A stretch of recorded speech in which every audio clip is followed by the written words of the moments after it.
Here we have the cofunction and odd and even identities. These are basically comparing functions with their reciprocals as a pi over 2 minus theta. So sine theta equals cosine pi over 2 minus theta. Tangent theta equals cotangent pi over 2 minus theta, etc., etc. The odd even are basically saying if you plug in a negative theta, will it become negative or will it stay positive? Sine negative theta equals negative sine theta. Cosine negative theta, however, equals positive cosine theta. So these are the odd and even.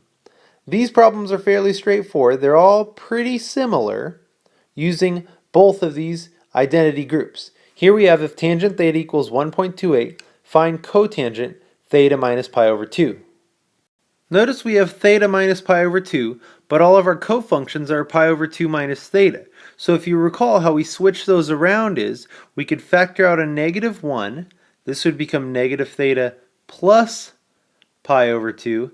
And then we could just switch these guys around. That'll give us a negative 1 pi over 2 minus theta, which looks just like the cofunction identities that we want to work with. By applying that, we can transfer cotangent theta minus pi over 2 to cotangent negative pi over 2 minus theta.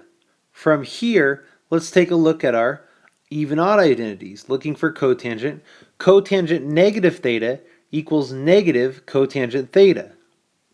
Using that, we'll end up with negative cotangent pi over 2 minus theta. Moving forward, we see that negative cotangent pi over 2 minus theta, cotangent pi over 2 minus theta. Let's look over here.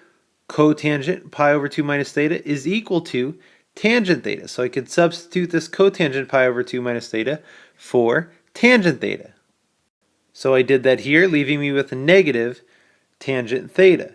Now we know that tangent theta equals 1.28, so negative tangent theta is going to have to equal negative 1.28.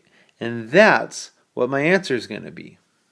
Let's do one more for good measure. If sine x equals negative 0.37, find cosine x minus pi over 2. Just like before, we use that cosine x minus pi over 2.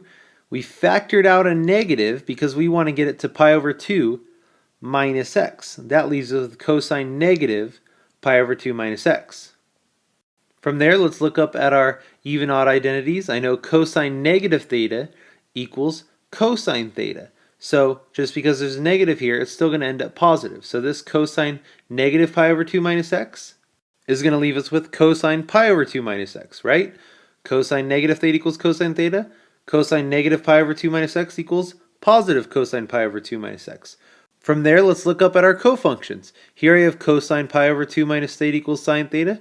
That means cosine pi over 2 minus x is going to equal sine x. From there, I know sine x equals negative 0.37, so this is going to have to equal negative 0.37.